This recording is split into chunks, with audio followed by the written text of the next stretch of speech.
tiny Nepal, a landlocked Himalayan country, suddenly at the center of South Asia's great power rivalry? To understand this, we must look beyond its snow-capped mountains and temples. Nepal's geography, history, and politics have placed it at the crossroads of competing powers, be it India, China, the United States, and even Pakistan. In August 2024, yet another government collapsed in Kathmandu, highlighting how Nepal's internal instability is now intertwined with global geopolitics. But this was only the beginning.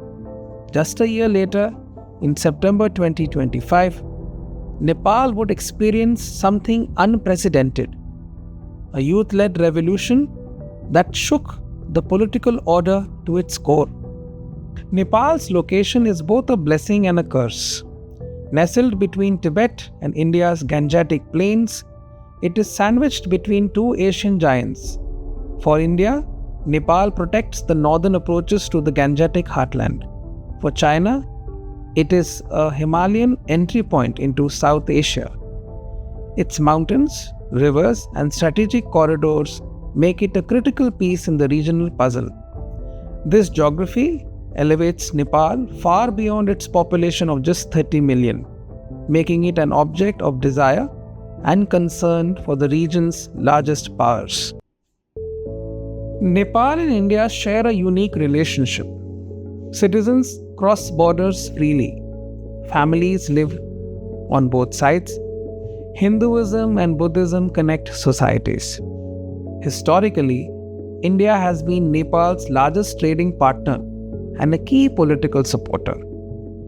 But this closeness comes with tension.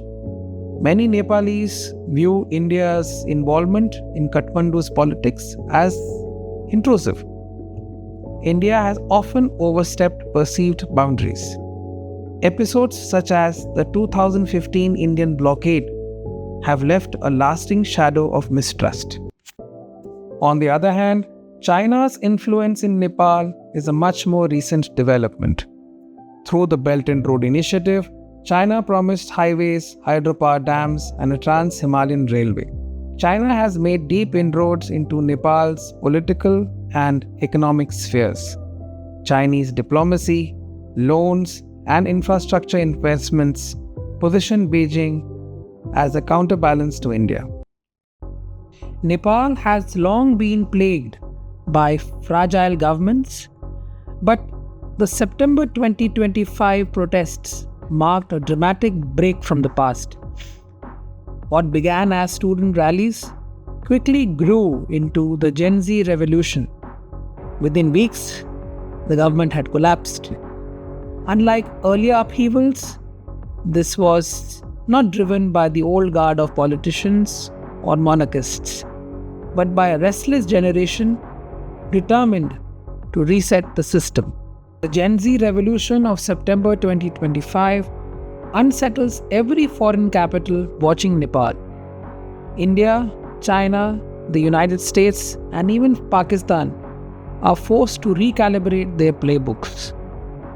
The networks and alliances that outside powers once relied on are now being challenged. That is why Nepal's instability matters today.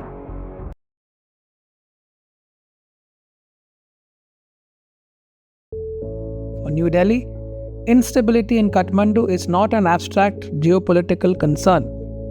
It directly affects security, migration, and trade.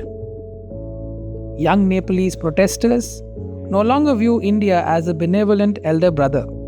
Instead, many see India as one of the old powers trying to dictate Nepal's political destiny. Anti-India slogans are increasingly visible in demonstrations, not because of hostility to Indians themselves, but because of a generational rejection of outside interference. This puts India in a bind. If it pushes too hard, it risks alienating the very generation that will shape Nepal's future. If it pulls back, it creates space for rivals like China or even the United States to gain influence.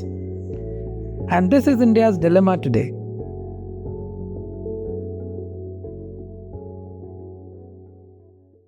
For Beijing, Nepal is a buffer for Tibet and a gateway to South Asia. In 2019, President Xi Jinping's visit, the first in over 2 decades, cemented billions in infrastructure deals under the Belt and Road Initiative, signaling China's rising influence. But the Gen Z revolution of September 2025 has shifted the mood. Young Nepalese now question debt-ridden projects and resist foreign dominance. Beijing's challenge is clear: protect its gains without fueling backlash. It is turning to soft power, providing scholarships, improving cultural ties, and extending digital outreach. Yet, the question remains: can China adapt to a Nepal where youth, not the elites, increasingly decide this future?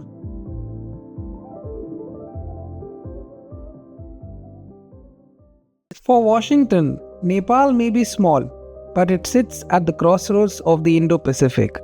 In 2017, the United States offered a $500 million grant to upgrade Nepal's roads and power grids, a move Beijing and some Nepali factions saw as a counter to China's Belt and Road Initiative. But young protesters are wary of all great power influence, including that of the United States. In short, Washington wants to keep Nepal in its orbit, but it must tread carefully. Because in today's Kathmandu, even well-meaning engagement risks being read as interference.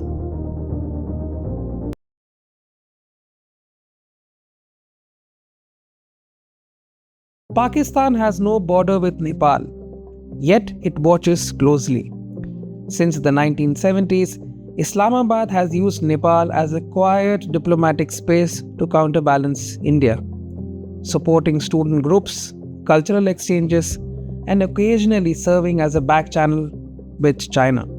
Kathmandu's protests are not about South Asian rivalries, but about sovereignty and youth power. Still, Islamabad sees opportunity. Every sign of instability in Nepal is, for Pakistan, a reminder that India's neighborhood remains unsettled. Pakistan, of course, cannot match China's money or America's grants, but it leverages symbolism, presenting itself as a supporter of smaller states resisting Indian dominance. In this way, even without direct influence, Nepal becomes part of Pakistan's regional narrative. Nepal's Gen Z uprising is not an isolated story. In Sri Lanka, youth protests toppled a president in 2022. In Bangladesh, the 2024 student revolution brought down Sheikh Hasina's government. In India, student movements routinely challenge policies. Even in Pakistan, younger generations are reshaping political debates online. What makes Nepal unique is scale and speed. For regional powers, this is unsettling. They can negotiate with leaders and governments. But how do they influence a generation that rejects outside interference altogether? Nepal stands at a crossroads. The old political class is weakened, but no clear alternative has yet taken shape. The Gen Z revolution has shown the strength of the streets. The challenge ahead is whether Nepal's youth can transform raw energy into lasting political structures. But none can predict where Nepal's politics will settle.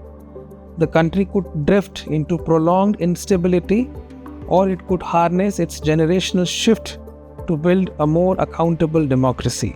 What is certain is this: Nepal's future will not be dictated by Delhi, Beijing, or Washington. It will be written in Kathmandu by the young Nepalese who have already shown they are ready to overturn the old order. If you found this analysis useful, consider liking this video and subscribing to Meridian 77 for more insights on global affairs. Thanks for watching Meridian 77. Don't forget to like, share and subscribe. It helps us bring you more in-depth analysis of geopolitics and history.